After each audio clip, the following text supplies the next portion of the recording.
Hey, what's up everybody? It's Bob from Garage Dwellers Woodworking, and I've got a bit of a confession to make.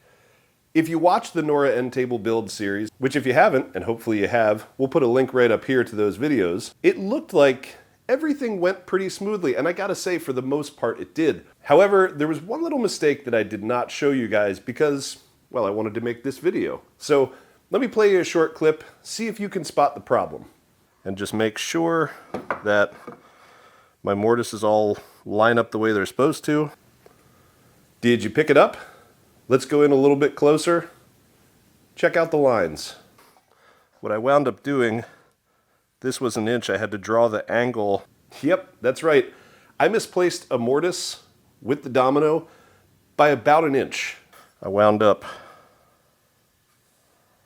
oh no, I screwed one up. Well, this is why you double check. Now I'm specifically going to show you guys in today's video how to fix a misplaced Domino mortise, but the truth of the matter is whether you've got a Domino or whether you don't, it doesn't really matter because this can apply to fixing any incorrect mortise. A lot of times, mistakes made with mortises are off just a little bit, right? And we can just plug it with something, doesn't really matter what, glue that in, flush cut it, sand it, and then recut our mortise. But what happens if you make a mistake that's going to be visible? And that's what I'm going to show you guys today in this video. How to fix a misplaced mortise, in this case with the Domino, that is misplaced to the point where you are going to see it, and so the fix needs to be really clean. So, let's get into it. Alright, so despite my best efforts, managed to screw something up. So, as you can see, I must have put this about an inch lower than it should be, because my center line was supposed to be here. Now, fortunately, there's not a whole lot of that is going to be visible. It's just a small speck that's going to be visible, but I'd like to fix this in such a way that, you know, looks good, right? So what I'm going to do, instead of just using a Domino like that, which would plug the hole up and I could put some dust around, maybe get some stain or something, I'm going to make a Domino out of one of my offcuts of mahogany. Now what I have to think about with this is I want this long grain to match with this. So I found a piece that I think is going to work pretty well in terms of matching. It's going to share that same grain, and especially to someone who hasn't watched this video, they'd never know it was there. Now Nora, if you're watching, you'll just know that there was a little fix here that had to happen. So I just have to keep in mind that this is the orientation I want, because I don't want end grain to be exposed here. I need this long grain to match the long grain on the workpiece. So this is the width, so we're going to go to the bandsaw, we're going to cut this out and hopefully get a nice piece that we can fill in, flush cut, and go from there. Again, using my actual Domino here for orientation. So I want my grain running this way. So I've set this to this thickness, so I'm going to go ahead and cut this to thickness.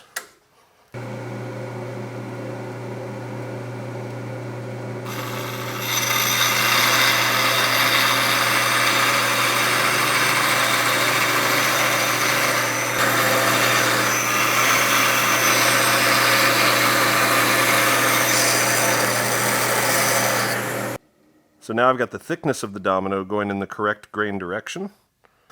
And now I just have to cut it to width.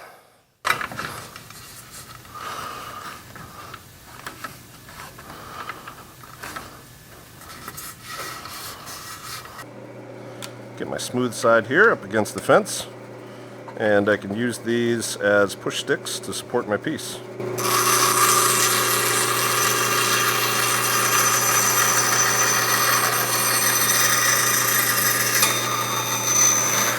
Now I intentionally cut this replacement tenon a little bit thick and a little bit wide. Here I'm using a piece of sandpaper just flat against my workbench, and I'm going to finesse this. You'll see me go back and forth and sort of test the fit.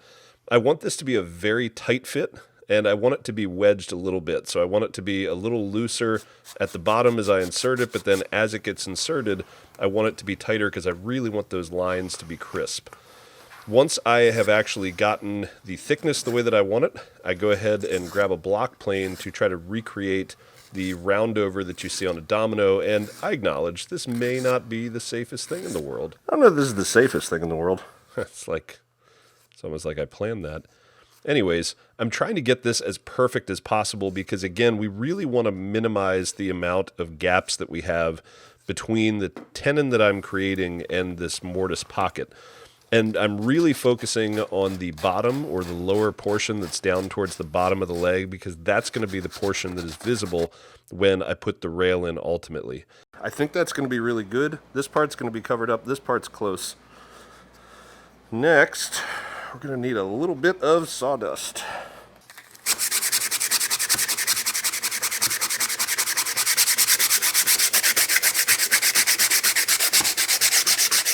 Here's what we got.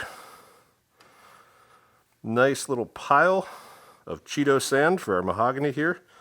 So let's glue this thing up. Now, you're going to see me do a few different things here. First, I am using Titebond Dark.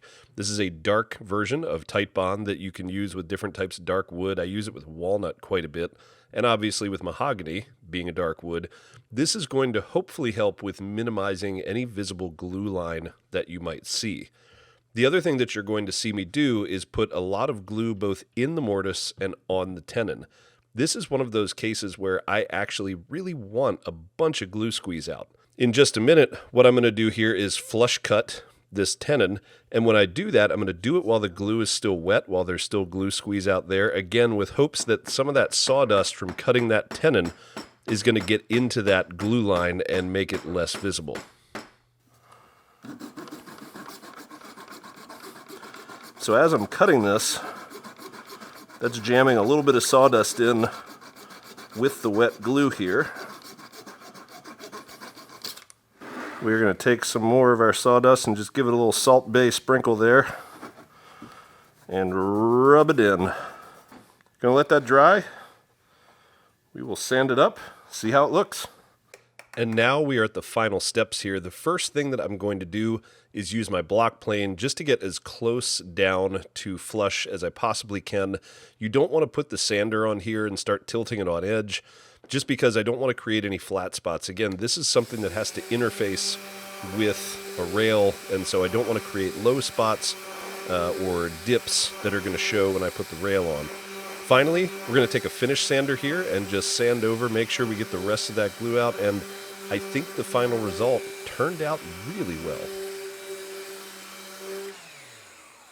And here's the final glamour shot. As you can see, minimally noticeable when you've got the rail in place there, and overall I think pretty good. Can't see the line, can you, Russ?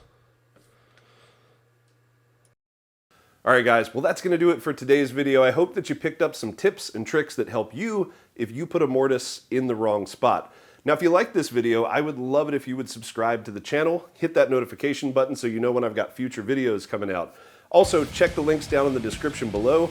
We have links to all of our social media, Instagram, TikTok, Facebook, and I've also got links to the tools that were used in this video. If you purchase through that link, it helps us out a little bit, so we'd really appreciate it if you go and check those out, especially if you're in the market for a Domino. That's going to do it for this episode, guys. Thanks for watching. We'll see you next time here on the Garage Dwellers Woodworking channel, and until then, get out there and enjoy your garage.